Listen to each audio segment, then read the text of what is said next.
Bom dia, nós vamos começar a nossa reunião de nefrologia do Hospital de Base, São José do Rio Preto. Nós temos o imenso prazer de ter conosco hoje o Dr. Carlos Pérez Gomes.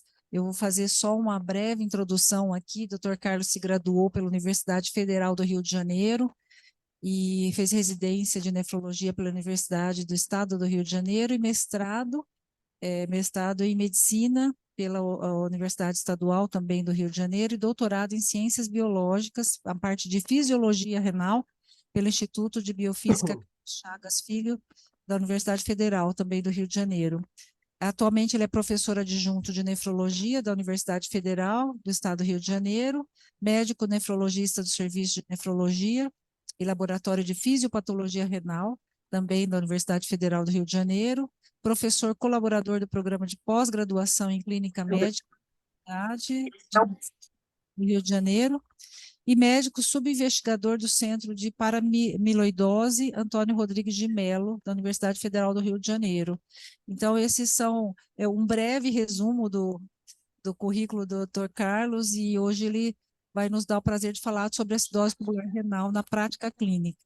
Então, muito obrigada, Carlos, e a palavra agora é Pode sua. pegar, tá cheio de poeira, de pó. Vamos lá. Olá a todos. Estão me ouvindo bem? Estamos ouvindo, sim. Perfeito. Qualquer coisa, desculpe pela voz. Estou saindo de um quadro virótico, mas estou com minha aguinha aqui do lado. Eu queria agradecer a professora Maria Alice, todo o grupo aí de Ribeirão, pelo convite. É uma honra estar falando com vocês. E, na realidade, vou tentar, dentro dessa hora aí, tornar palatável esse tema aí de acidose tubular, mas vamos tentar trazer para uma parte prática, uma parte clínica, a vivência, um pouquinho de vivência que a gente tem nesses anos. Eu sou um entusiasta das doenças tubulares. Eu brinco que as manifestações renais são glomerulares ou tubulares, mas grande parte dos diagnósticos das glomerulares saem com a biópsia. As tubulares não. A gente não faz praticamente biópsia renal para doença tubular. Então, o diagnóstico ele é funcional. E aí que vem a beleza, porque a gente entendendo a fisiologia, a gente entende a fisiopatologia e consegue traçar, assim, o diagnóstico. Agora estou vendo o pessoal aí. Então, vou tentar fazer um breve resumo aí dessa questão da acidose tubular, tentar trazer para a prática clínica. E no final a gente fica aí aberto a perguntas práticas e de discussão. Ok? Tá Vamos certo. lá. Só uma pequena observação. São José do Rio Preto é próximo de Ribeirão Preto, Carlos, mas a gente é um pouquinho mais para o noroeste aqui. Um pouquinho mais para cima, São José, perdão. Mas as distâncias são grandes, né? Eu vi da capital, etc. Mas muito legal estar com vocês. Muito obrigado. Bem, esse é o pequeno laboratório clínico, é um mini laboratório que eu tenho dentro do serviço. Então, eu tenho um leito, um pouquinho de equipamento aqui, que a gente vai falar ao longo. É importante ter um pH-metro para diagnóstico de acidose tubular. Algumas coisinhas a mais que eu faço mais para pesquisa, mas na prática clínica com um pH-metro a gente já consegue resolver muita coisa. Aqui um osmômetro, microscópio, boto os residentes todos para ver urina, fundamental. É a semiologia. Na avaliação de paciente, é um treinamento que eu acho importante aqui, então tento fazer com os nossos residentes e pós-graduandos, né? Enfim, mas só para vocês terem, não precisa de muita estrutura, de biologia molecular, etc., para os diagnósticos funcionais na prática clínica. Essa é a sugestão do livro de distúrbio eletrolítico ácido base da Sociedade Brasileira, em que tive a honra de participar com quase 40 colegas de todo o Brasil, nefrologistas adultos, pediátricos, e fica uma dica aí para a vivência profissional. Muita coisa do que eu falar aqui está aqui dentro, as soluções, etc., os detalhes, né? Algumas coisas de tratamento. Então fica essa dica para vocês, uma obra da Sociedade Brasileira, e física e eletrônica, então está disponível. Então, antes da gente entrar especificamente em acidose tubular, eu vou fazer uma breve introdução da acidose metabólica na prática clínica. Primeiro o que tem no livro, e depois o que a gente vê, como é que esses pacientes chegam a gente na prática. Então, lembrando, a acidose metabólica, no contexto da terapia intensiva, é muito importante. São quadros agudos, sépticos, pacientes com disfunções múltiplas. Então, a gente tem aí uma prevalência maior que 50% de acidose metabólica no paciente crítico. É o dia a dia da gente, né, que entra na terapia intensiva, sobretudo na área de IRA, etc. mas o nosso foco é na população ambulatorial. Aí a acidose metabólica, na população geral, obviamente, é muito menos comum que uma hipertensão, que um diabetes, etc.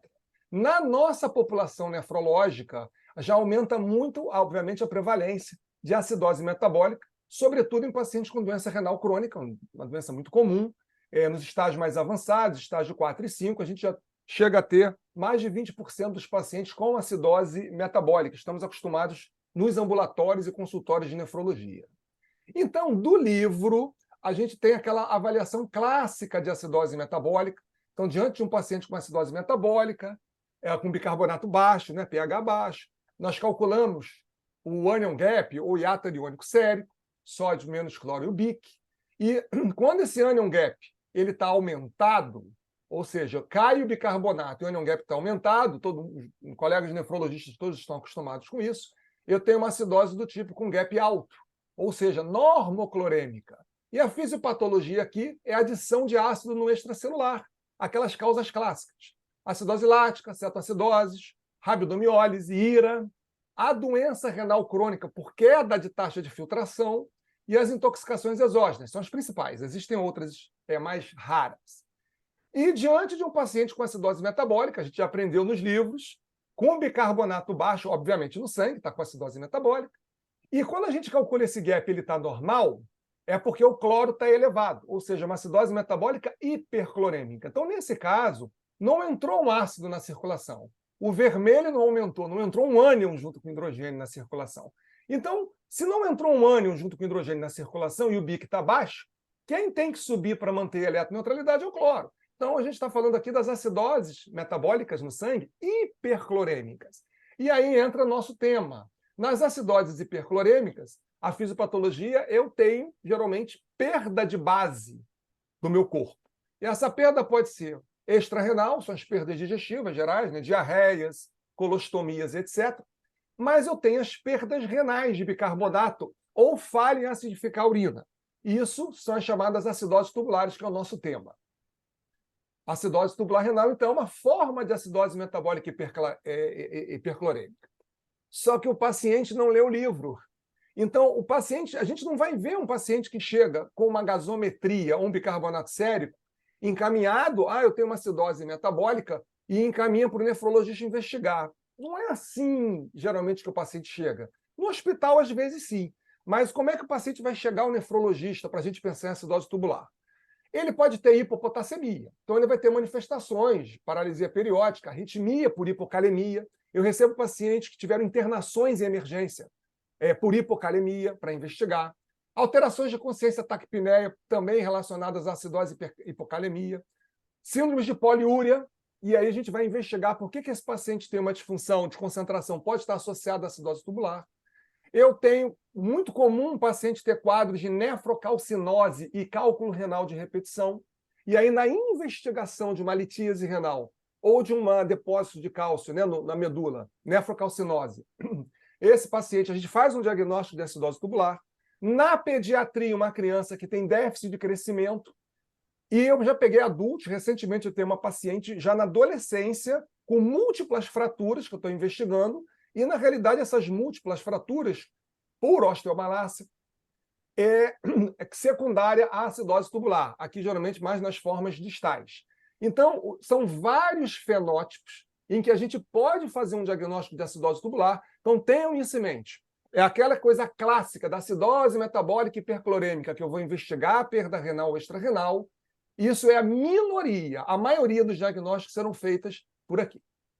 E a acidose tubular é uma doença multidisciplinar. Todos estão me ouvindo bem? Dá um ok aí? Sim. Perfeito.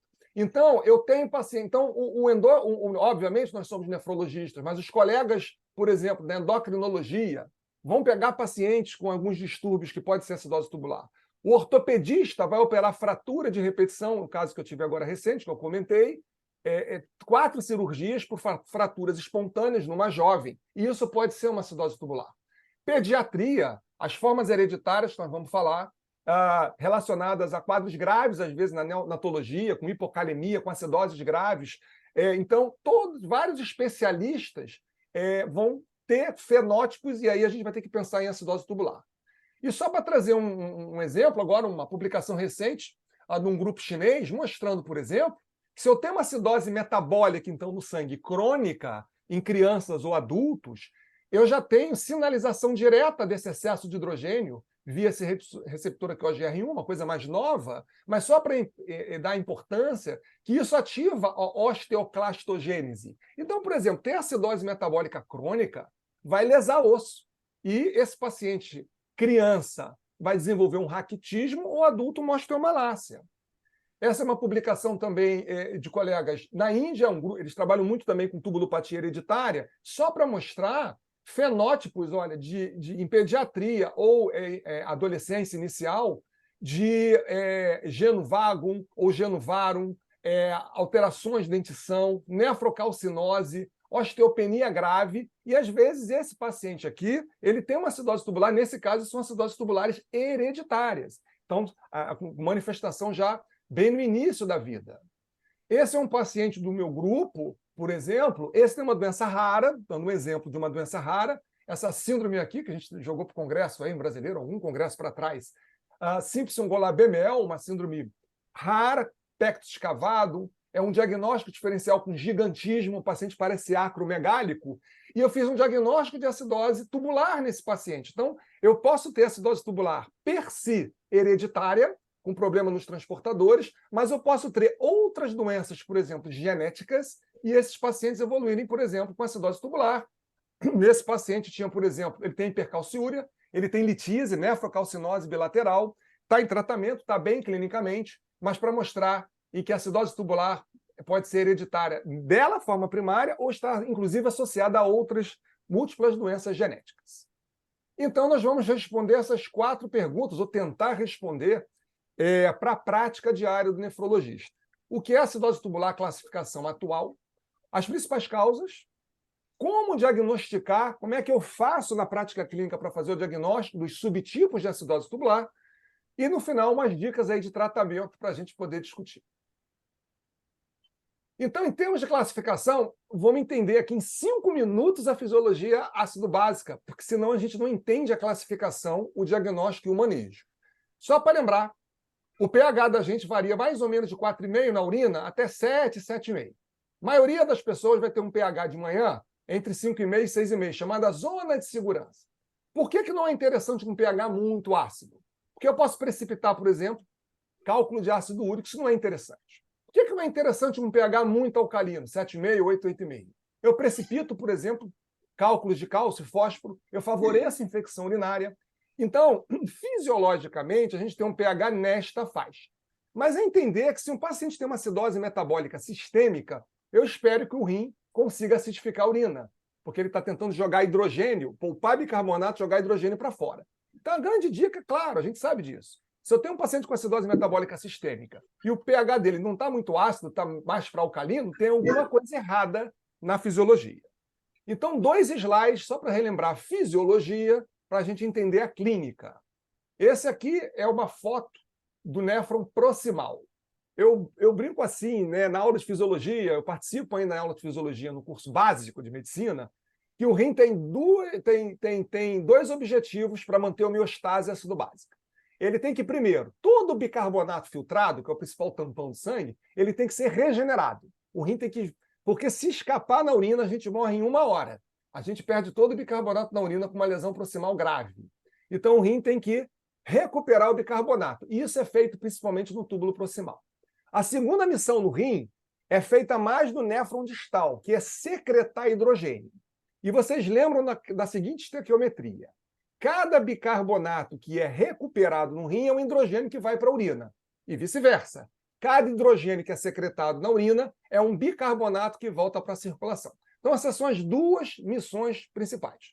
Então, no túbulo proximal, vocês estão vendo aqui, ó, aqui é uma célula tubular proximal, membrana luminal apical que está olhando a urina, aqui amarelo, espaço urinário. E a membrana basolateral, o capilar peritubular, o interstício. Aqui é sódio de potássio ATPase, nosso motorzinho, ativo primário, nossos transportadores secundários. Como é que se dá essa regeneração de BIC proximal? Vamos lembrar. Eu tenho, então, o bicarbonato, ele vem a 24 milimol, ele é filtrado aqui, ó, o bicarbonato. E eu tenho secreção de hidrogênio aqui já no proximal, principalmente por esse contratransporte só de hidrogênio, e também aqui tem hidrogênio ATPase, que bombeia hidrogênio aqui para a luz.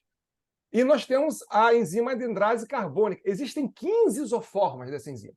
No rim, vocês têm que decorar 2. A na membrana luminal aqui, que é do tipo 4, e dentro das células renais, nós temos a anidrase carbônica tipo 2, que vai ser importante daqui a pouco. E então, essa anidrase carbônica, ela pega o hidrogênio, junta com o bicarbonato, forma ácido carbônico, gera água e CO2, que é facilmente difusível.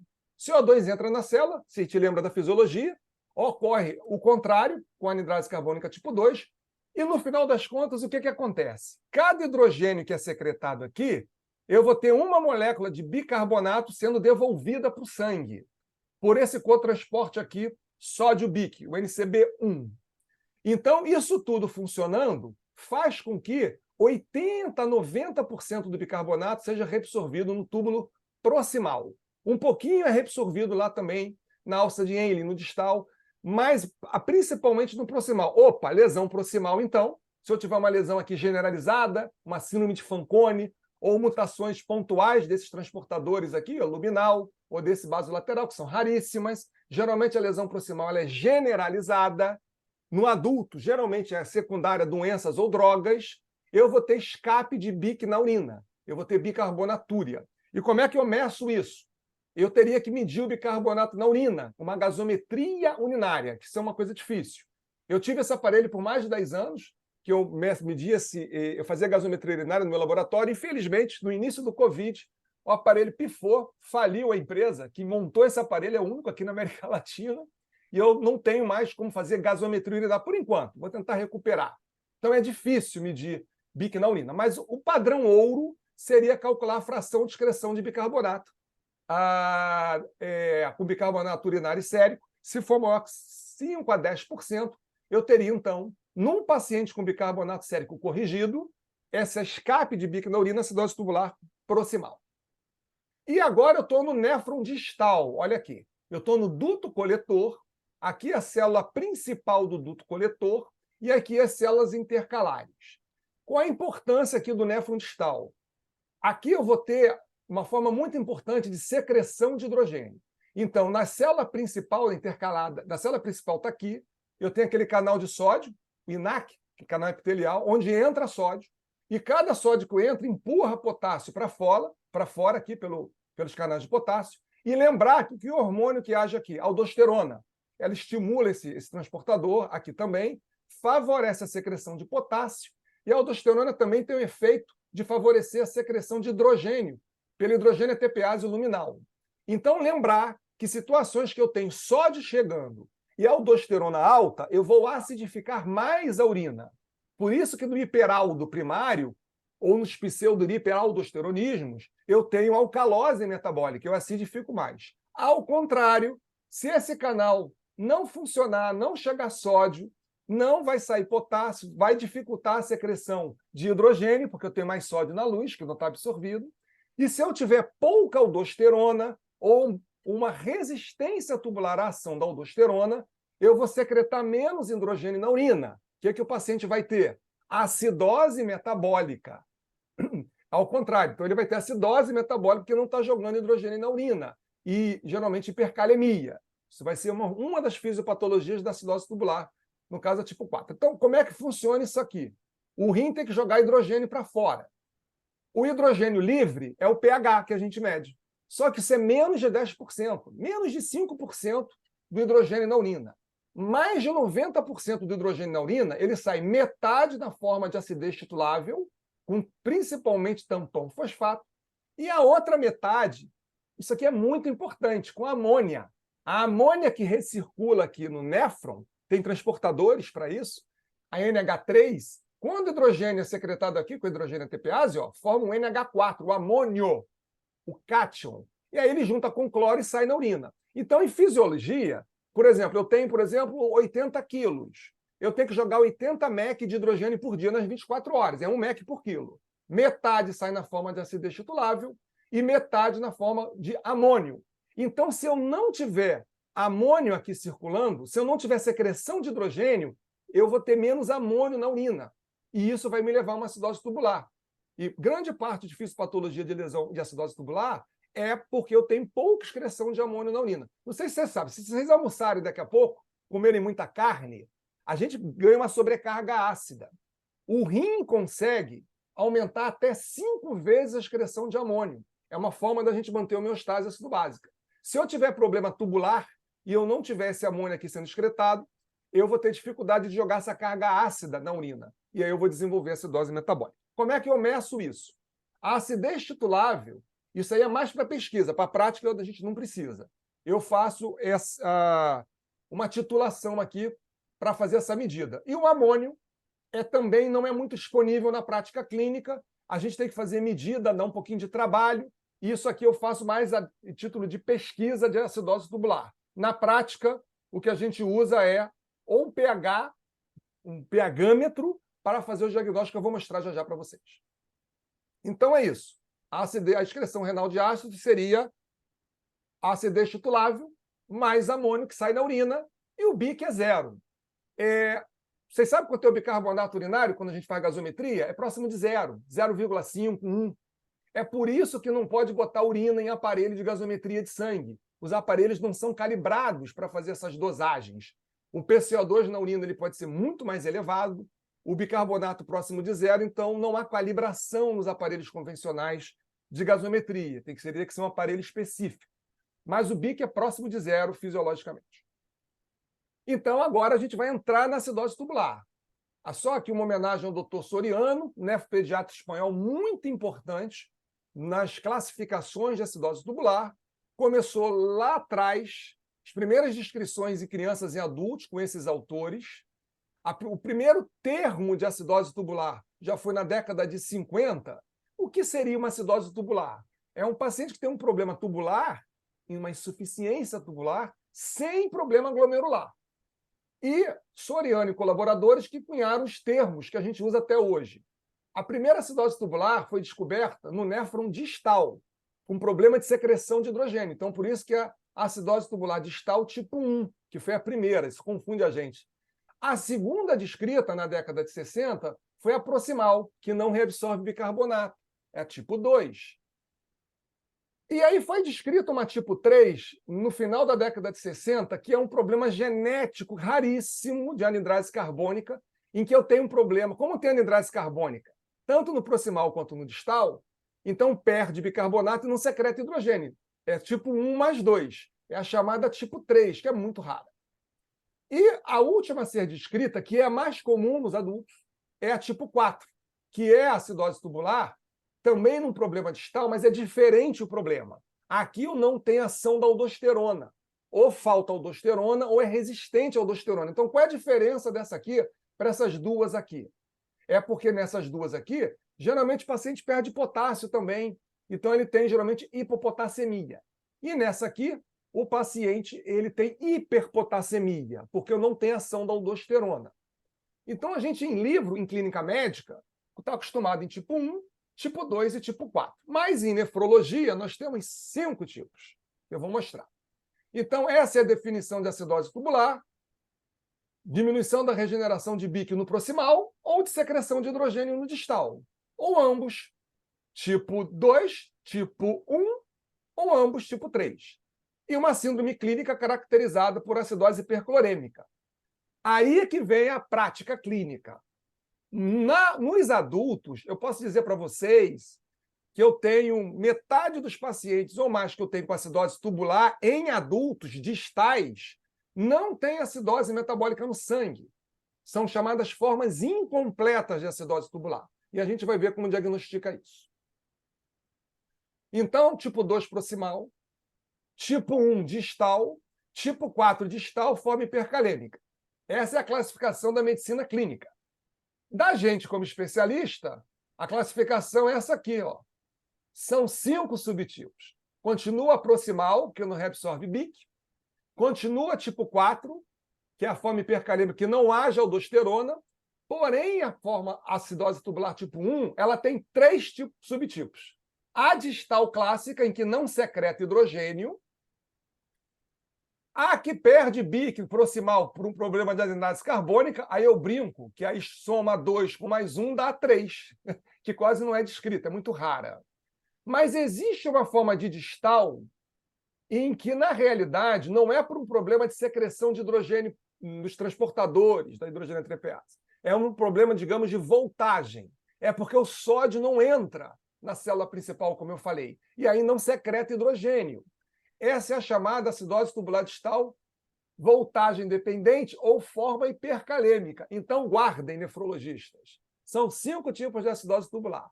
Tipo 2 proximal, tipo 4, forma hipercalêmica, mas eu tenho a tipo 1 em 3 subtipos. Secretora, tipo 3, que é rara, mas eu tenho a distal, forma hipercalêmica. Então, eu tenho 2 acidoses tubulares hipercalêmicas. E dá para fazer o diagnóstico diferencial fácil. Eu vou mostrar como é que é.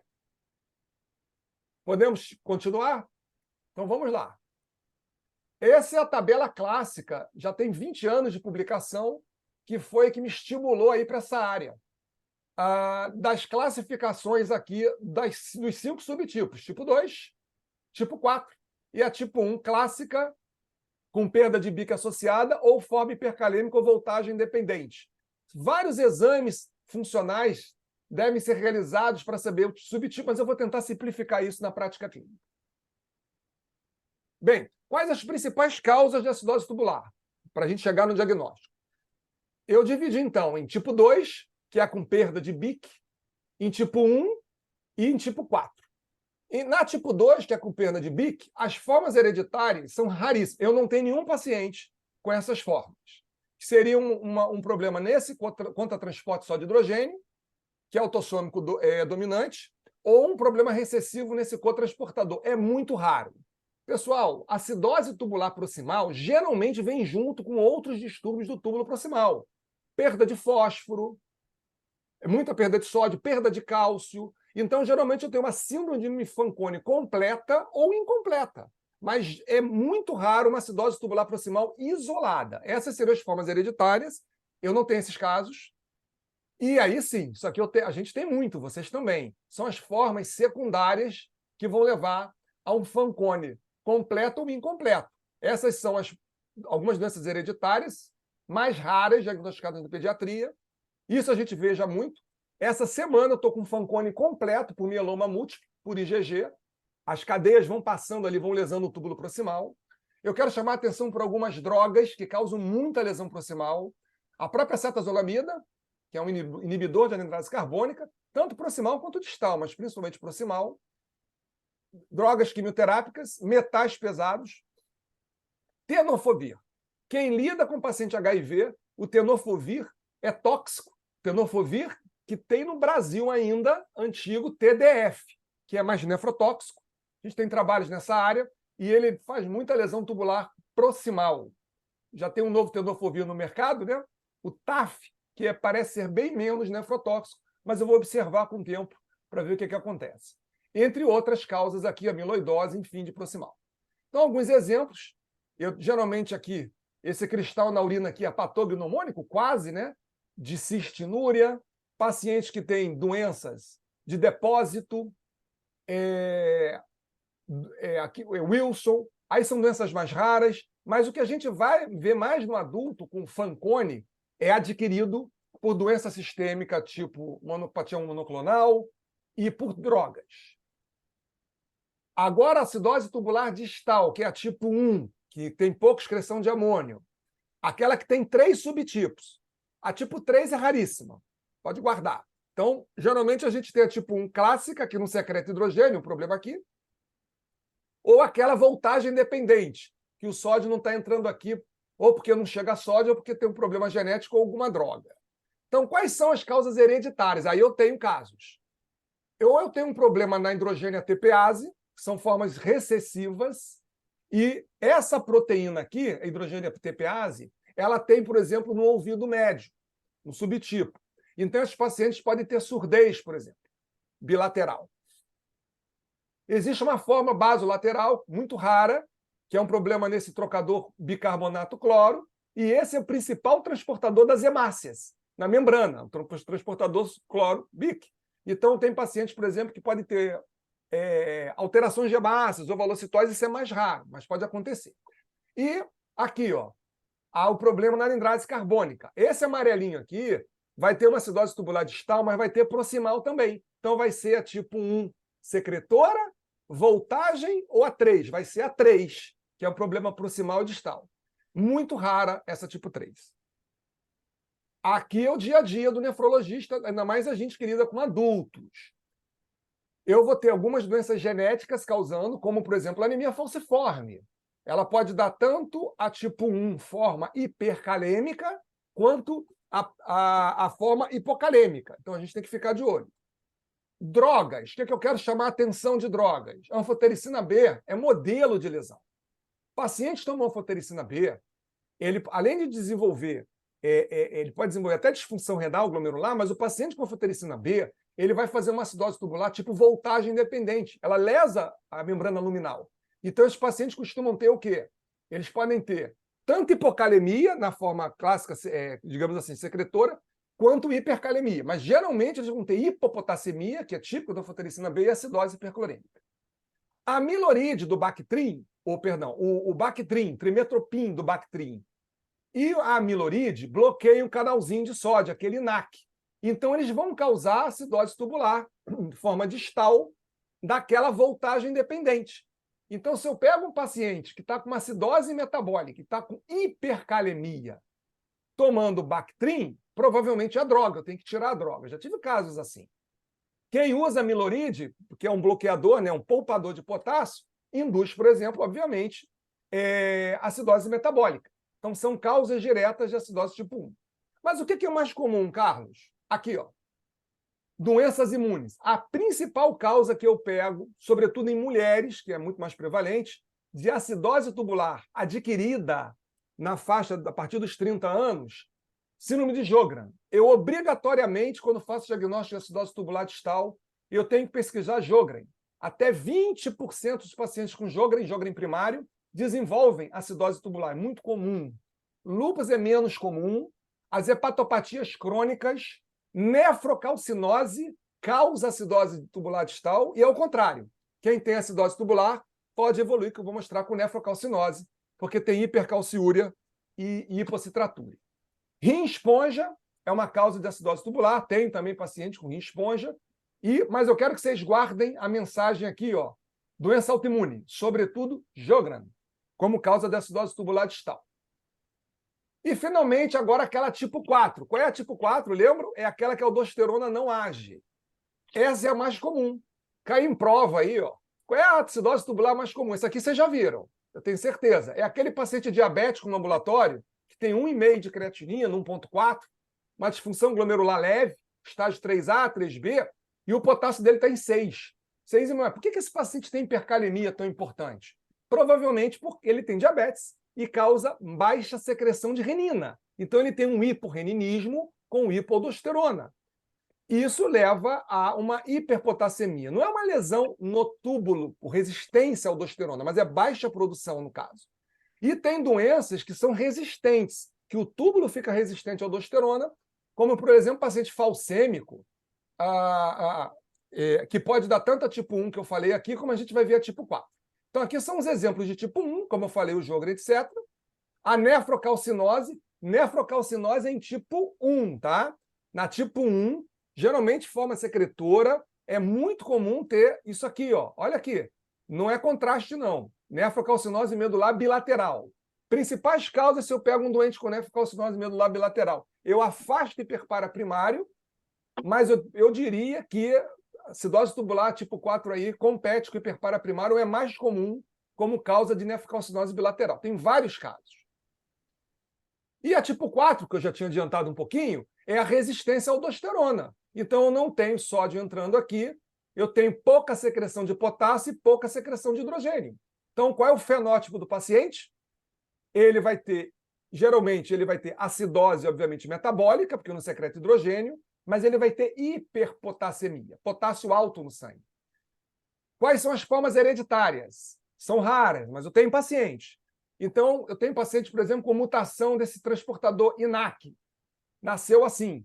Então, ele é um caso grave, por exemplo. Ele tem um potássio no sangue muito alto, Ele tem uma hipercalemia gravíssima, hipotensão arterial e acidose metabólica grave. Aí a gente pensa em quê? Um paciente com acidose metabólica hipotenso com potássio alto, a gente pensa que não tem aldosterona, insuficiência adrenal. Na hora de medir a aldosterona, ela está alta, porque o problema não é nela. O problema é porque a aldosterona ela age aqui via um receptor luminal, mas se esse transportador não funciona, eu tenho então um quadro de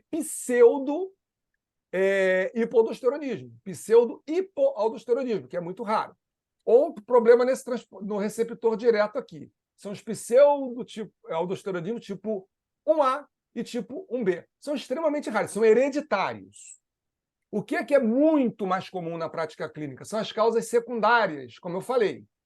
Pacientes com doenças parenquimatosas renais. Toda nefrite túbulo-intersticial crônica, esses pacientes podem desenvolver acidose tubular, sobretudo tipo 4. Doença renal do diabético é muito comum, por isso que vocês veem essas hipercalemias, às vezes, chatinhas de tratar, geralmente o paciente tem ATR tipo 4. Aí, além de ter que tratar o potássio, a gente tem que dar um pouquinho de bicarbonato para esses pacientes. E outras coisas que a gente vai comentar. Uropatias obstrutivas. Todo paciente tem que fazer uma imagem. Todos os quadros de uropatias obstrutivas podem fazer lesões distais, principalmente, que está perto, né, da pelve. Sobretudo acidose tubular tipo 4, mas pode fazer tipo 1 também. E drogas. Guardem essas 5. São drogas que bloqueiam o eixo renina, angiotensina, aldosterona. Anti-inflamatórios não hormonais, IECA-BRA, heparina, espironolactona, inibidor de calcineurina. Essas drogas classicamente podem causar hipercalemia e ATR tipo 4. Então, aqui uns exemplos de uropatia obstrutiva, de doença renal do diabetes, que ninguém biopsia, né, mas só para lembrar, e de um paciente com insuficiência adrenal, aqui, com hiperpigmentação, aquela síndrome de Nelson. Então, o mais comum na prática clínica é esse paciente diabético, pacientes com uropatias obstrutivas, causando acidose tubular tipo 4. E olhem sempre a medicação, porque ele provavelmente, se tiver droga inibindo o eixo renina, angiotensina, aldosterona, nós vamos ter que tirar essas medicações, pelo menos provisoriamente.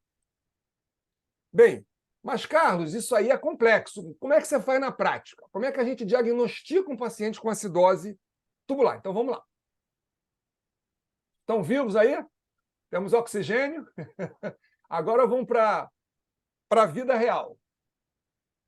Um paciente que tem uma acidose metabólica hiperclorêmica, esse ainda é mais fácil. Se você já tem uma acidose metabólica hiperclorêmica no sangue, com anion gap normal, ou seja, perda de base, não é perda extrarrenal. Então, o paciente tem um pH na gasometria menor que 7,35, um BIC baixo. Mas se for um paciente ambulatorial, a gente não faz gasometria, a gente faz a reserva alcalina no sangue venoso. Provavelmente, não sei se é disponível para vocês aí no hospital, mas é importante isso hoje, porque não precisa coletar gasometria para ácido base, para a área metabólica. A gente acompanha o paciente pedindo um exame chamado reserva alcalina ou CO2 total no sangue venoso. Guarda o macete, vale 2 a mais que o BIC. Quanto é o BIC no sangue arterial? 22 a 26. Quanto é reserva alcalina, então, no sangue venoso? Mais ou menos 24 a 28. 2 a mais, que é o CO2 dissolvido lá. Então, se eu tenho um paciente com o BIC baixo, reserva alcalina baixa, acidose metabólica. Como é que eu faço o diagnóstico nesses pacientes? Isso aqui é mais fácil. Se eu tenho um paciente com acidose metabólica, então ele tinha lá fraturas, ele tinha déficit de crescimento, e tem uma acidose metabólica no sangue, né, hiperclorêmica, e eu suspeito de lesão proximal, eu primeiro, o padrão ouro seria fazer a fração de excreção de bicarbonato. Mas para fazer a fração de excreção, aumenta a acurácia, normalizando o BIC no sangue. Então eu teria que corrigir a acidose desse paciente, deixar o bicarbonato no sangue acima de 20 aproximadamente, mas corrigir a acidose no sangue e dosar o BIC na urina. Se o BIC na urina for alto, eu estou escapando o BIC na urina, está feito o diagnóstico da acidose tubular proximal. Se a fração de excreção for baixa, não tem escape de bicarbonato na urina, não é acidose tubular proximal. Mas, como eu falei, é muito raro ter uma acidose tubular proximal isolada. Então, geralmente, esses pacientes a gente tem que fazer a avaliação completa do túbulo proximal. Então, vocês vão pedir uma urina de 24 horas e vai fazer a taxa de reabsorção de fósforo, se possível, glicosúria, aminoacidúria, proteinúria de baixo peso. Se esse paciente tiver esse contexto, perda de fósforo, de glicose, de potássio, de proteínas de baixo peso que marcam lesão tubular, está feito um diagnóstico de Fanconi, completo ou incompleto. Aí é fácil o diagnóstico. Não é difícil fazer esse diagnóstico. Beleza? Então é assim que é feito o diagnóstico da proximal. Bem, Carlos, meu paciente tem uma acidose metabólica hiperclorêmica, com todas aquelas outras manifestações clínicas, o potássio dele está normal baixo. Gente, se o potássio está normal baixo, eu penso em quê? Proximal ou a distal clássica. Lembram disso? Ou a tipo 3. Porque se o potássio no sangue estiver alto, eu vou pensar na tipo 4 ou na distal hipercalêmica. Mas vamos lá. Ele está com acidose hiperclorêmica, potássio normal baixo, e eu acho que pode ser uma acidose tubular distal. Como é que eu faço o diagnóstico? Bem, aqui eu preciso de um pH-metro. Atenção, diagnóstico de acidose tubular não pode ser feito com fita de EAS, com urinálise simples. Porque a fita, eu faço exame de urina quase todo dia. A fita, eu faço, obviamente, urinária. A fita, mesmo no aparelho padronizado, a fita, dipstick, atira reagente. Vocês sabem como é que é o pH nela? É assim, ele vai de 5, 6, aí 6,5, 7, 7,5, colorimétrico. Ele não tem acurácia, porque a gente vai ver os pontos de corte aqui. 5,5, 5,3. Então, eu preciso ter um pH-metro. O pH-metro é barato, não é caro ter um pH-metro. Aí eu peço o doente para ficar em jejum 12 horas. Se ele tem acidose sistêmica, eu imagino que ele esteja acidificando a urina. Só que quando ele fica em jejum, eu faço um primeiro pH depois de 12 horas, um pH-metro. Se ele conseguiu já botar menor que 5,5, olha, ele tem acidose no sangue. Eu espero isso, menor que 5,5. Eu afasto a acidose tubular distal, ele não tem problema distal. Pode ter proximal. Guardem isso. O paciente com acidose tubular proximal, ele consegue acidificar a urina ainda, porque o distal dele está funcionando. Mas se eu tenho um pH menor que 5,5 pós um teste de restrição, eu já afasto a distal. Agora, se ele não tiver um pH menor que 5,5 no pH-metro, aí eu já faço o diagnóstico de acidose tubular distal clássica ou tipo 3, se tiver bicarbonatura associada, que é raríssima. Aqui, clássica ou tipo 3. E a clássica, ela vem junto com um pacote. Geralmente, quem não secreta hidrogênio lá, e não dá para comentar hoje, as fisiopatologias são interessantes, se vocês quiserem comentar depois, eles vêm com hipocitraturia. A acidose tubular distal, geralmente, o citrato ele é muito consumido lá no proximal. É um problema generalizado, na realidade. Então, o citrato na urina fica baixo. Quem tem citrato na urina faz o quê? Cálculo renal. E ele tem nefrocalcinose. Por quê? O pH da urina está alcalino. Está 6, 6,5, está 7. E o pH alcalino favorece a precipitação de quê? Cálcio com fósforo. Fosfato de cálcio. E o fosfato de cálcio, bruxita, vai fazer a nefrocalcinose. Então, é um pacote. O paciente, geralmente, ele tem litíase, ele tem hipercalciúria, isso ajuda no diagnóstico diferencial. Então, não é difícil esse diagnóstico. Com um pH-metro, com acidose, a gente faz esse diagnóstico. Bem, agora, se eu suspeitar agora de uma acidose tubular, só que agora o potássio do paciente no sangue está alto. Então, se o potássio está alto, não é a proximal, não é aquela proximal, e nem é tipo 1 clássica, secretura. Quais as que eu vou pensar, pessoal? Acidose no sangue, hiperclorêmica, potássio no sangue alto.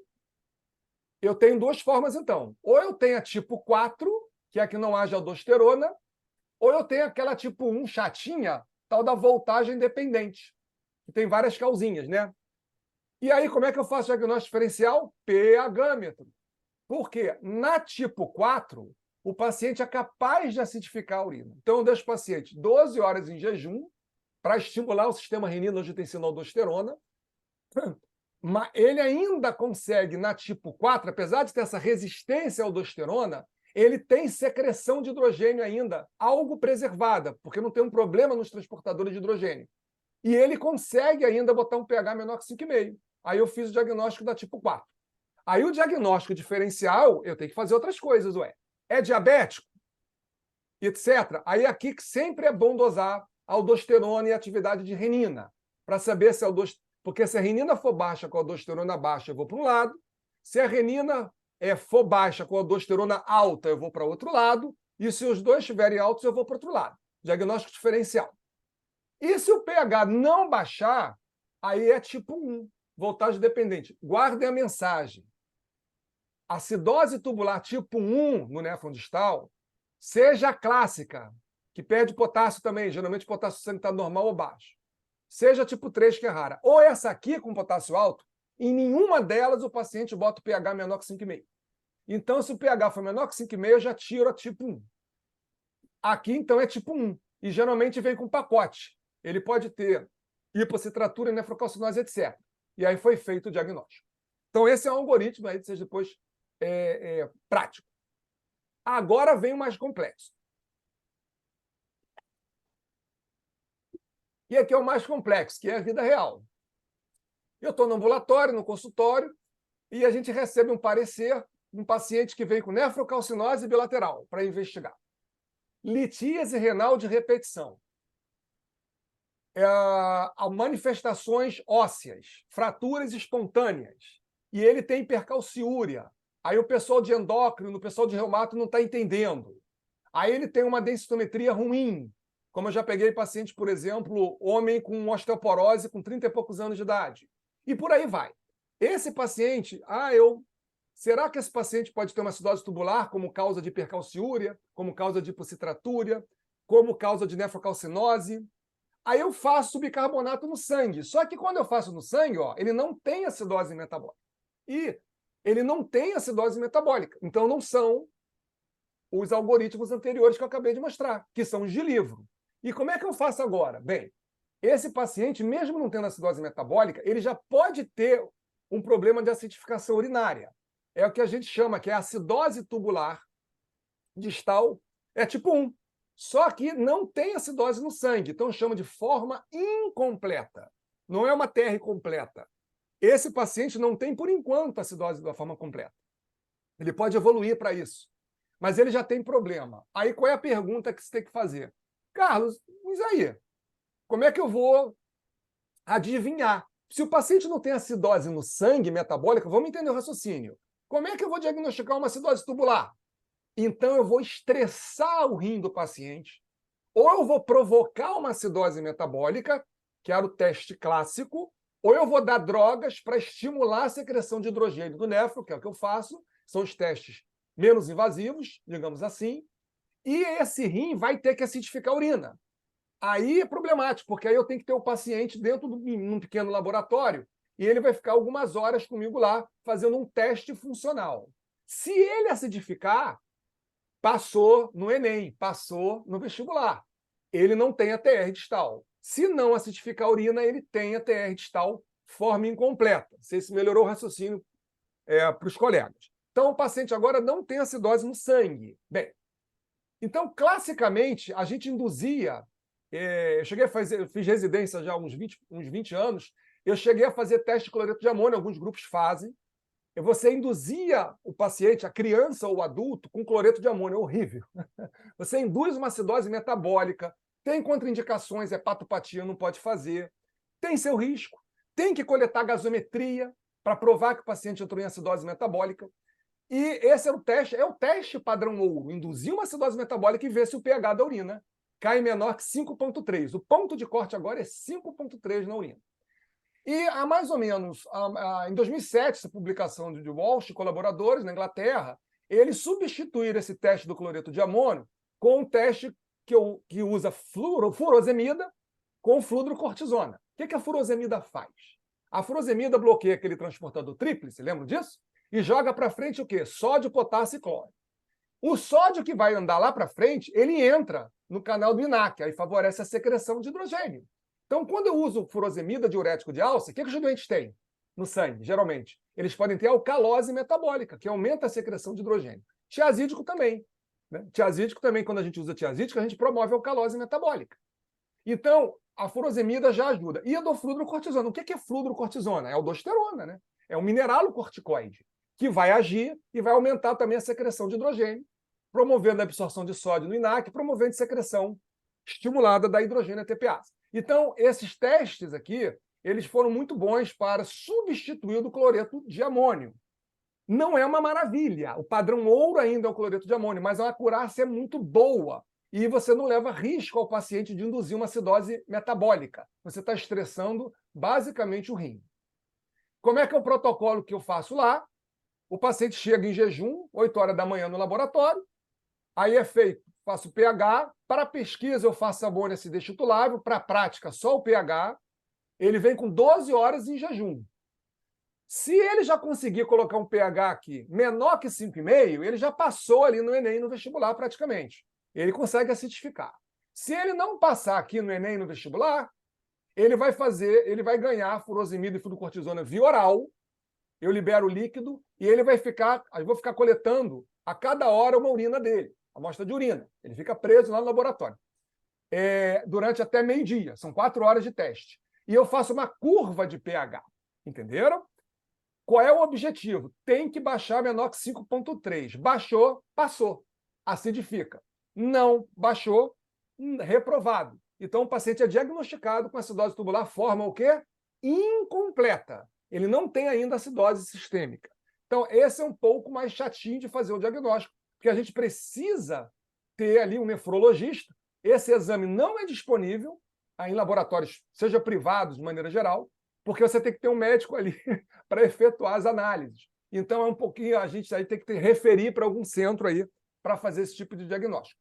Mas eu vou dar uma dica depois como é que vocês vão fazer no ambulatório e no consultório, pelo menos para dizer que não tem. Aí dá para fazer só com pH.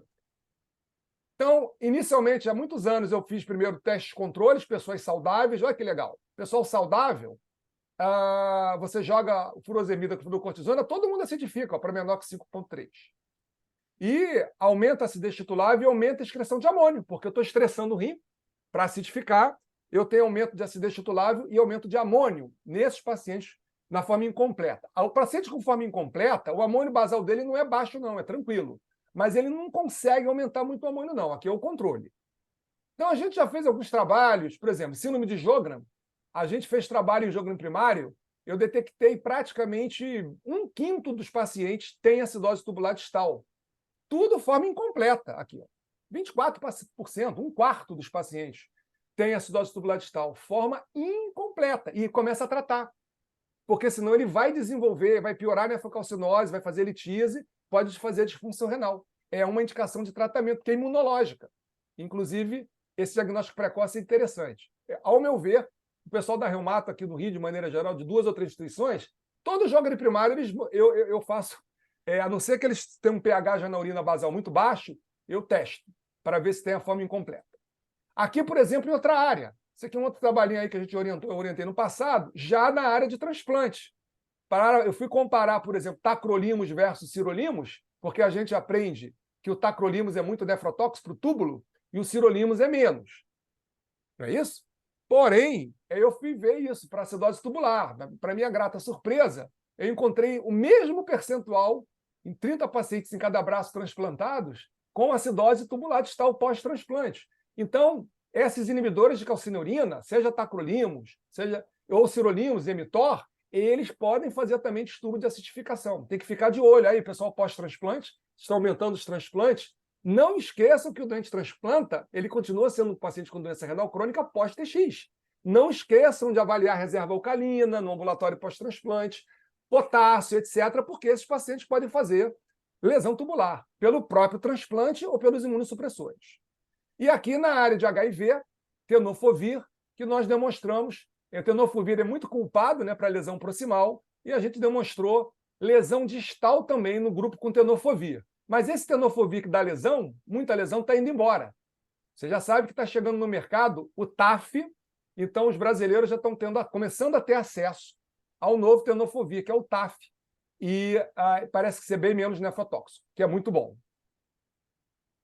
Mais recentemente, o mesmo grupo do professor Walsh, Chavit, eles compararam em população litiásica, encontraram em mais de 100 pacientes uma prevalência alta de acidose tubular. Quem faz litíase aí no ambulatório, nefrolitíase de repetição, hipercalciúria, hipocitratura, pode ter cálculo renal.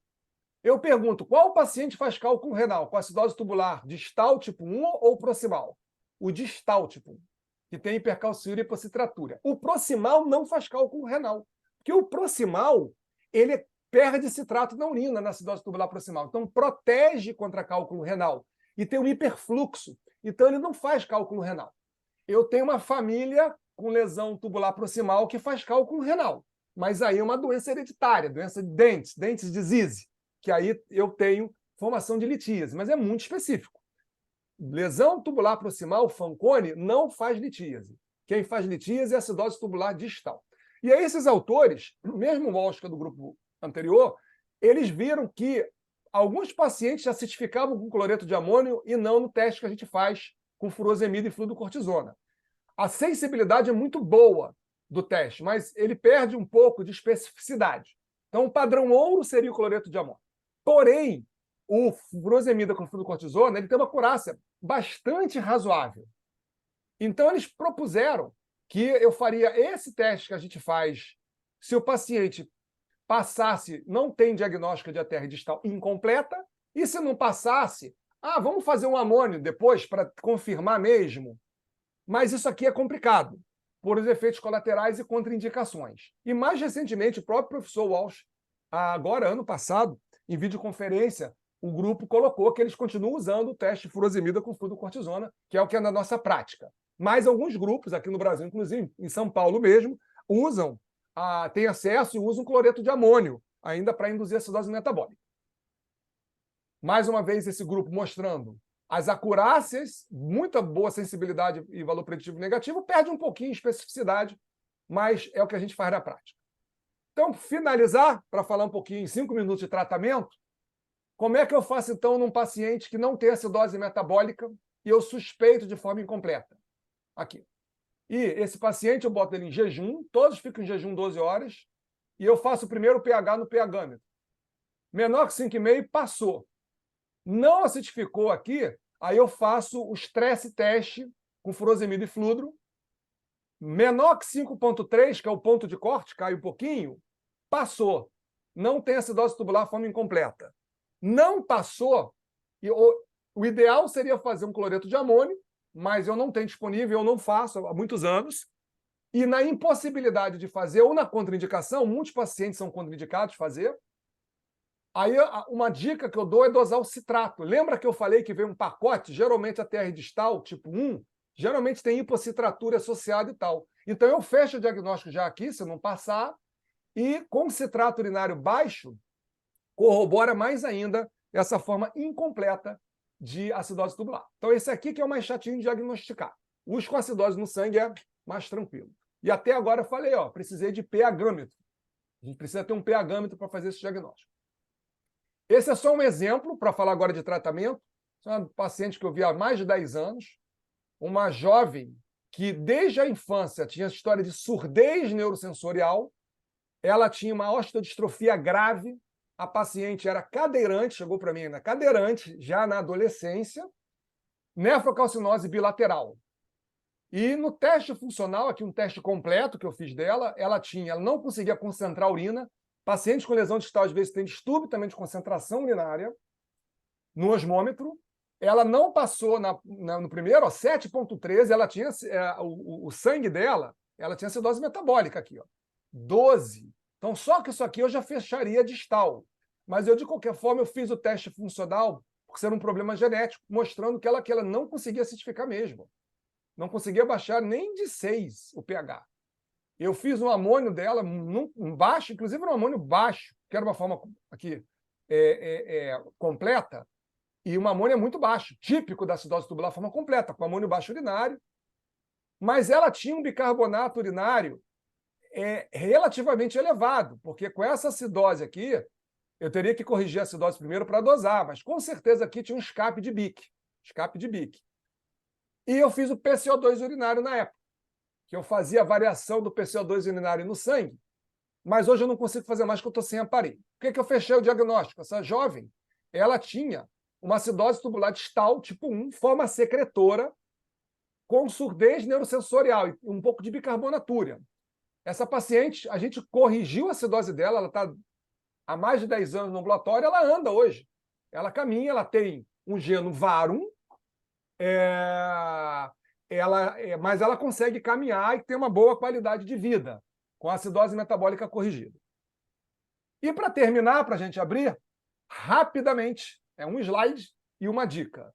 Dicas de tratamento. Bem, diagnostiquei um paciente com acidose tubular. Esse paciente é DOS, hein? É da nefrologia. Então, nós vamos acompanhar esse paciente junto com outros colegas de outras especialidades, mas nós é que vamos ditar e tentar melhorar a qualidade de vida desse nosso paciente. Na proximal, quando é proximal, eu diria que na proximal o problema maior aqui, a acidose metabólica aqui, apesar de a gente poder fazer até 10 mEq de álcali por quilo, dependendo, é difícil tratar. E a hipocalemia aqui, geralmente não tem tanto problema em corrigir. Mas vamos lá, o meu foco aqui é o tratamento da acidose tubular, da acidose. Eu não vou falar dos outros problemas de proximal, de fósforo, etc. Vamos lembrar que esse paciente tem hipocalemia associada. Então, a gente vai dar bicarbonato de sódio, oral, pó, ou manipular cápsula. Eu uso muito citrato de potássio, que eu consigo manipular, sai mais em conta para o paciente, que as doses são altas. Eu tenho muito boa experiência com solução de Scholl, tem que mandar manipular. O paciente tolera bem, sobretudo as adolescentes, que eu pego as crianças com problema hereditário e vem para mim. Então, às vezes tem que usar doses altas, e essa solução é muito bem adaptada. E quando tem dificuldade de repor potássio, essa solução também é interessante, que é o Scholl modificado, que ela dá sódio, que eles são perdedores de sal, dá álcali e dá potássio. Essa aqui, 1 ml gera 1 mEq de bicarbonato, essa aqui gera 2 mEq. Essas soluções estão todas no livrinho lá da Sociedade Brasileira, tá? De distúrbio eletrolítico, mas também eu botei aqui para vocês formular. Então, eu faço um misto, tem que individualizar o tratamento. Às vezes, eu misturo tudo isso aqui para dar melhor adesão. Meu objetivo é corrigir o BIC no sangue. Tem que botar esse paciente com BIC pelo menos maior que 20, para ter boa saúde óssea, cardiovascular, etc. Na distal tipo 1, a distal tipo 1 a gente pega tanto a forma completa, mas eu pego muita forma incompleta. Tem que tratar a incompleta também. Mesmo sem acidose no sangue, a gente dá. Aí a droga aqui típica é o citrato de potássio. Você vai dar citrato de potássio. Como é que eu acompanho? O paciente com acidose metabólica, eu vou pelo bicarbonato no sangue, tem que corrigir. E como é que eu acompanho o paciente que não tem acidose metabólica no sangue? Pelo pH da urina. Eu vou dar o citrato de potássio e eu vou acompanhar o pH urinário. Porque eu quero que ele já é alto, porque ele não tem acidose tubular. Mas eu não quero que passe de 7. Porque se eu der muito citrato e o paciente alcalinizar mais o sangue, ele tiver um pH urinário 7,5, 8, o que vai acontecer, pessoal? Se alcalinizar demais a urina. Além de dar mais infecção urinária, vai ter nefrocalcinose e eu posso ter complexação e litíase. Então, o meu alvo aqui é pelo pH urinário, mais ou menos 6,5, no máximo 7. Aí vai. Se esse paciente aqui tiver acidose metabólica sistêmica, igual daqui, eu acompanho pelo bicarbonato sério. E, obviamente, esses pacientes aqui tem que avaliar que eles têm mais chance de litíase, etc. Sempre manter boa hidratação, etc. E na tipo 4, forma hipercalêmica, que é aquela da aldosterona, resistência ou falta de aldosterona, ou a própria tipo 1, voltagem dependente, que também é hipercalêmica. Aí não pode comer potássio. Eu vou dar diurético, de preferência diurético de alça mesmo, e a maioria resolve com isso. Não resolveu, aí eu passo para fludrocortisona. Algumas acidoses, eu, por exemplo, tenho paciente genético com pseudohipoaldosteronismo, não adianta dar fludrocortisona, ele não responde a mineralocorticoide. Mas eu diria que praticamente com restrição de potássio, diurético e fluido, você vai resolver quase todo mundo. E, obviamente, terapia alcalina. Deixa eu dar uma outra dica. Quando eu resolvo a acidose metabólica aqui, no diabético lá, que está com 6 de potássio, e ele fez hipoaldosteronismo no ambulatório, só de eu dar álcali para ele, bicarbonato mesmo, e sabe o que eu faço? Eu corrijo a hipercalemia. Aqui não. Aqui, quando eu dou álcali, eu posso agravar a hipercalemia. Por isso que eu tenho que dar álcali sempre com potássio. Aqui, geralmente, dando álcali já ajuda muito. Como é que a gente dá álcali? Bicarbonato de sódio. Aqui não pode dar citrato de potássio. Então, eu vou dar um álcali que não tenha potássio, obviamente. Então, eu vou fazer bicarbonato, eu vou fazer restrição de potássio, dar um diurético de alça. Se não responder, eu lanço mão de fludrocortisona. E se não responder? Aí, quelante de potássio. Só que a gente sabe que os novos quelantes de potássio, o Lokel, o manel ciclo silicato de sódio, e o Patiromer, eles estão chegando ainda, não estão no mercado brasileiro. E a gente aguarda chegar, ainda não tem experiência com esses novos quelantes. Em um paciente eu já estou tentando, porque eu evito atualmente quelantes de potássio no uso crônico. Lá fora vocês sabem que o poliestireno sulfato já é contraindicado há muitos anos pelo FDA, etc. O Sorcal, vocês sabem que a gente não está encontrando mais no mercado brasileiro. Eu tenho um paciente com doença genética que eu preciso usar quelante. Aí ele está usando o Calnate, mas já estou tentando fazer a migração para o ciclo de silicato de sódio, que parece ter um perfil melhor de segurança. E uma última dica, está terminando aqui, de tratamento. Lembra que os pacientes com acidose tubular é uma doença sistêmica, ele não acidifica e o corpo inteiro vai sofrer pelo meio ácido. Esses pacientes, eles vão desenvolver que tipo de lesão óssea? Letra A, alto turnover, ou letra B, uma doença mineral óssea de baixo turnover? A ou B? B. Esses pacientes, geralmente com acidose metabólica, acidose tubular, sobretudo as crianças e adolescentes, formas hereditárias, desenvolvem muito osteodistrofia. Se biopsiar, vai vir osteomalácia no adulto, né? Osteomalácia no adulto é o raquitismo da criança. Então, a gente tem que tratar isso. Então, às vezes, eu tenho que dar cálcio, eu tenho que dar vitamina D pela osteomalácia. Mas atenção, eu não posso usar essas drogas. Cuidado! Se eu tiver um paciente com acidose tubular, com osteodistrofia, porque o paciente com acidose tubular é um paciente com doença renal crônica, só que ele é estágio 1, geralmente, ou 2. Grande parte da acidose tubular não perde função glomerular, grande parte. Alguns pacientes vão perder a função glomerular, sobretudo com nefrocalcinose. Mas eu não posso dar essas drogas, bisfosfonatos e anti-Rank, denosumab, por exemplo. Porque se prescrever essas drogas, eu vou bloquear o osso, que é um osso que já tem baixo turnover, e eu vou aumentar as fraturas. Então, muito cuidado, porque se eu tenho um paciente, então, com fraturas espontâneas, e ele tem uma densitometria ruim, fraturas espontâneas, e às vezes o médico de outra área, tem uma osteoporose aqui na densitometria, vamos dar um bisfosfonato, vamos dar um denosumab. Vai piorar a fratura. Eu tenho que fazer o diagnóstico, eu tenho que corrigir a acidose. Pode até dar cálcio e vitamina D, claro, mas eu tenho que corrigir a acidose. É isso que vai melhorar a estrutura óssea. Então, dicas finais. Pensem em acidose tubular renal também como distúrbio mineral e ósseo, mas nos pacientes também com nefrolitíase, nos pacientes que têm alterações de crescimento na pediatria, etc. Como é que eu fecho a proximal? Geralmente é com síndrome de Fanconi, completa ou incompleta. Se eu tiver a mão, fração de excreção de BIC. Como é que eu fecho a distal? A distal que eu estou falando aqui com potássio baixo ou no sangue ou normal. A forma completa é fácil. pH, no pH-metro, depois de 12 horas, está acima de 5,5. E na forma incompleta? Essa é aquela chata. Vai ter que encaminhar para um centro aí para fazer uma restrição hídrica e o teste de estresse teste com furosemilifudro ou cloreto de amônio. Mas qual é a dica para vocês no consultório e no ambulatório? Se tiverem um pH-metro e o paciente suspeitar de incompleta, mas não tem para onde referir, pelo menos bota o paciente 12 horas em jejum e faz um pH no pH-metro de manhã. Se for menor que 5,3, você já afastou com 100% de acurácia. Não é. Mas se for 5,7, pode ser, pode não ser. Aí só com teste funcional. Acho que melhorou um pouquinho a ideia.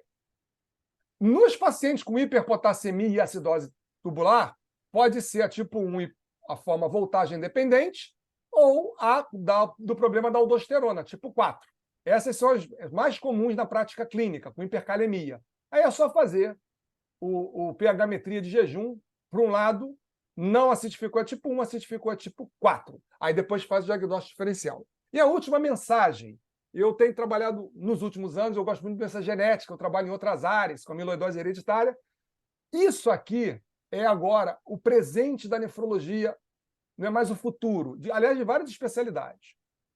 10 a 15% das doenças renais têm um componente genético. Muita doença indeterminada que leva a doente para diálise e a doença genética que a gente não faz diagnóstico. E nesta área de lesão tubular, de acidose tubular, se possível, eu preciso da análise de doença genética, ou painel, ou whole exoma, mas aí eu posso conversar com vocês, abrir aqui para a gente conversar um pouquinho, tá bom?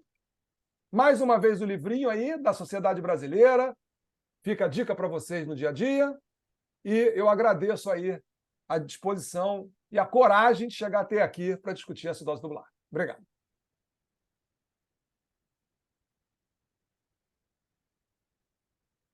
Carlos, muito obrigada. Eu acho que a gente tem sempre que aprender, né? Tá sempre estudando. Eu acho que eu vou mandar alguns pacientes para você dar uma estudada aí, viu?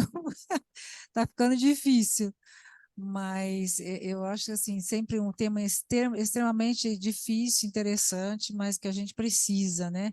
São aulas que a gente tem que estar sempre estudando e revendo. Muito Deixa eu fazer uma pergunta aí.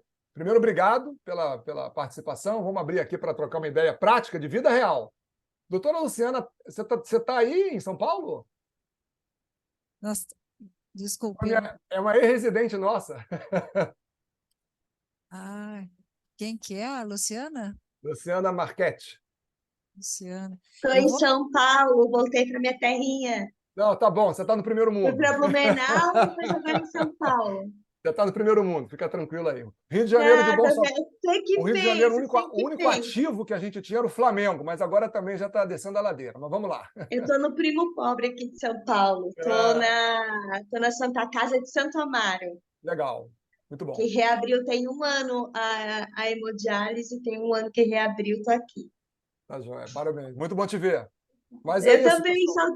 saudade do fundão de todo mundo. Isso aí. Então, estamos à disposição aí para perguntas aí de vida real, enfim. aqui, o doutor Horácio. Oi, parabéns, Pérez. Horácio Ramalho, Rio Preto, tudo bem? Tudo bem, professor? Tranquilo. Muito boa a sua aula, porque traz para o nefrologista a responsabilidade da acidose tubular renal. Porque senão a gente fica pensando que é só do pediatra e do nefrologista pediátrico, né? Exatamente. Pouco desenvolvimento. Mas eu queria te fazer uma pergunta. Com o uso intensivo dos inibidores de LT2, a EMPO, as glifosina, você tem visto alguma coisa nesses túbulos aí diferentes?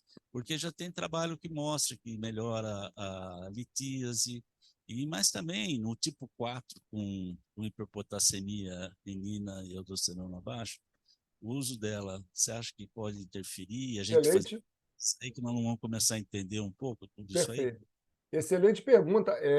Está muito incipiente ainda para acidose tubular. Eu tenho usado SGLT2, por exemplo, pacientes para ajudar no tratamento de pacientes com hiponatremia, com SIAD, e tem me ajudado em alguns pacientes fora desse contexto de acidose tubular. Eu tenho um grupo que eu trabalho, do Instituto de Biofísica, nós já publicamos um trabalho do SGLT2, melhorando a absorção de albumina proximal. Então, não é só aquela questão hemodinâmica, essa questão de melhorar a proteinúria, a albuminúria. Parece ter um efeito tubular direto protetivo, mais um ponto para o SGLT2. E como você comentou, é uma droga, em teoria, que eu estou jogando ali até um pouquinho de sódio ali mais para frente, né, pela diminuição da reabsorção proximal do sódio da glicose. Em teoria, para a lesão distal, essa voltagem dependente, quanto mais sódio chegar na frente, seria interessante, porque eu melhoraria a acidificação. Então, em teoria, o SGLT2 para acidose tubular, forma voltagem dependente, melhoraria. O que seria complicado usar é na proximal, porque eu já tenho uma disfunção tubular proximal, digamos assim, o paciente já está perdendo o bico ali na acidose tubular tipo 2, e eu vou dar uma droga ali que vai interferir também no sódio de glicose. Então, nesse momento, nos proximais, eu evito esse tipo de droga. Por exemplo, o paciente fez uma lesão de tenofovir proximal e tal. Se tiver SGLT2, eu tiro, porque acho que a gente não tem literatura ainda. Mas o que você colocou é perfeito raciocínio. Eu acho que nas distais, formas hipercalêmicas é uma droga interessante. Porque eu vou te falar, tira o contexto de acidose tubular. Muito doente que a gente começa SGLT2 renal crônico, com proteinúria. Às vezes, aquele doente com potássio meio chatinho, você consegue até tirar o diurético, só com o SGLT2 a gente consegue controlar bem. Então, eu concordo plenamente que talvez seja uma droga que nos ajude aí nessas formas distais hipercalêmicas. Tá? Perfeito. O doutor Edson sempre quer fazer uma pergunta, né? Da semana passada, desde que eu privei ele de fazer pergunta, doutor Edson, o senhor quer fazer uma pergunta?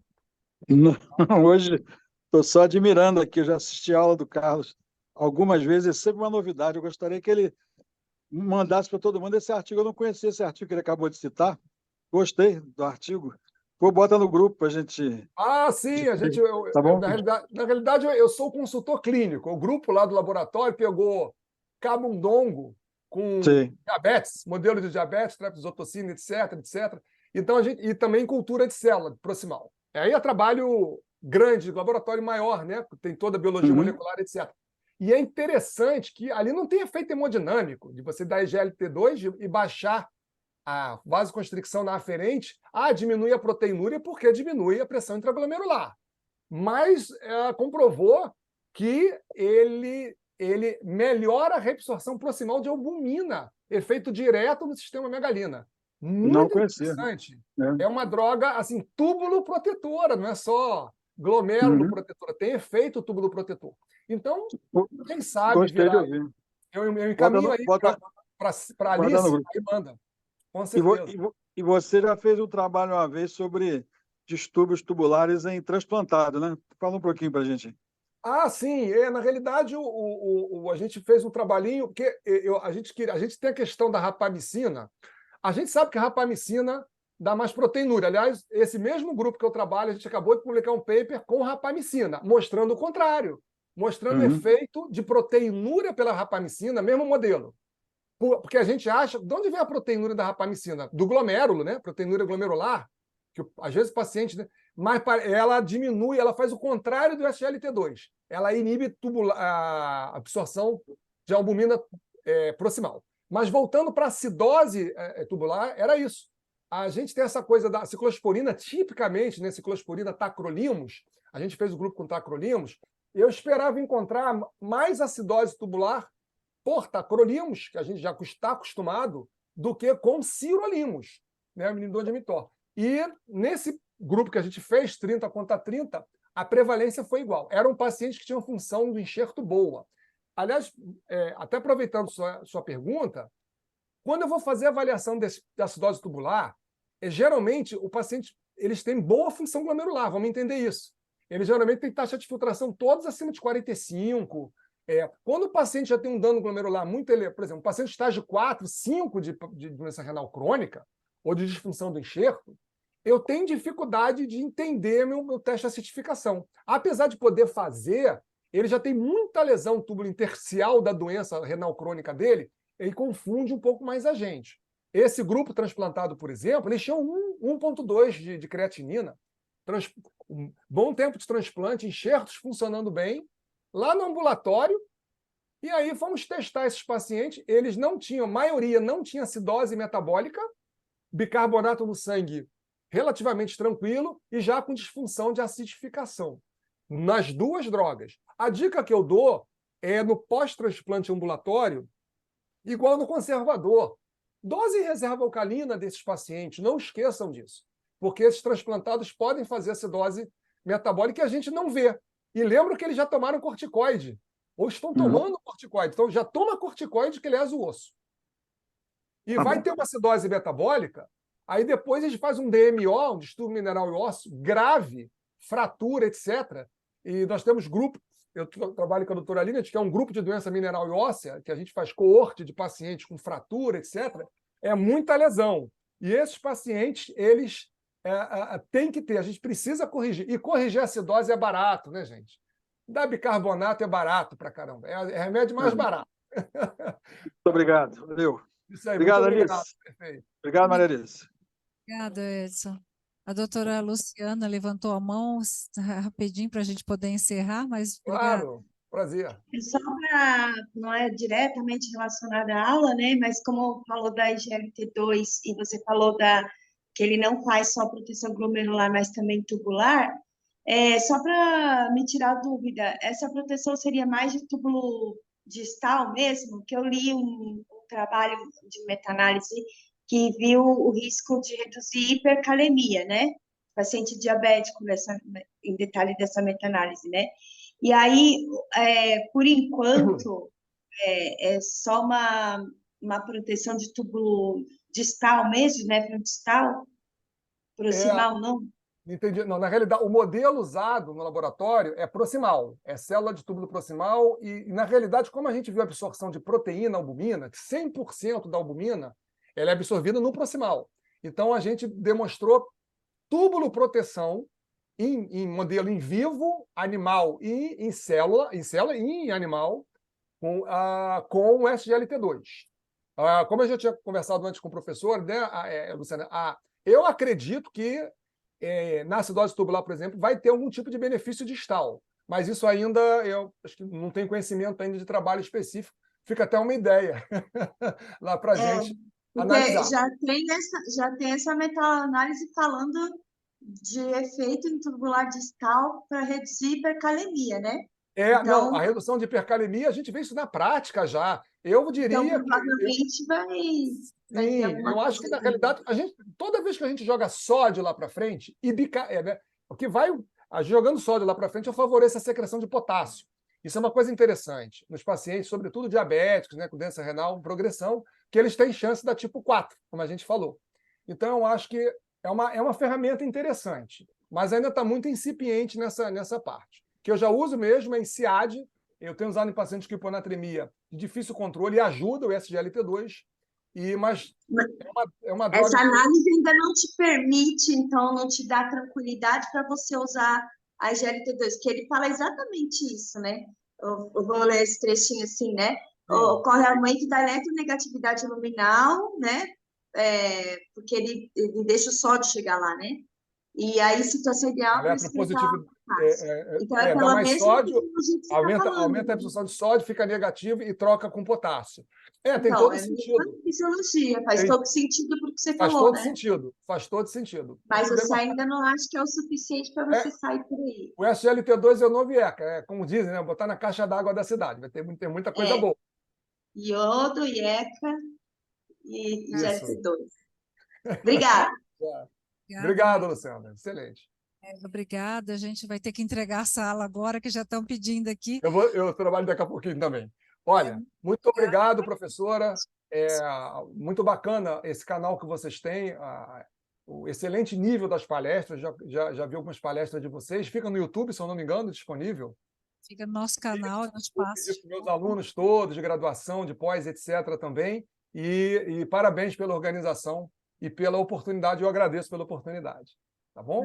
Obrigada, Carlos. Qualquer coisa, eu estou disponível aí pelos e-mails, etc. De vez em quando eu troco ideia aqui com os colegas também de São Paulo, de todo o país aí. Tá? Você me manda os artigos que eu distribuo aqui, por Vou favor. mandar esse aí do SGLT2 que vocês gostaram. Tá bom. E da rapamicina também. Tá bom. Obrigada. Até já. Obrigado.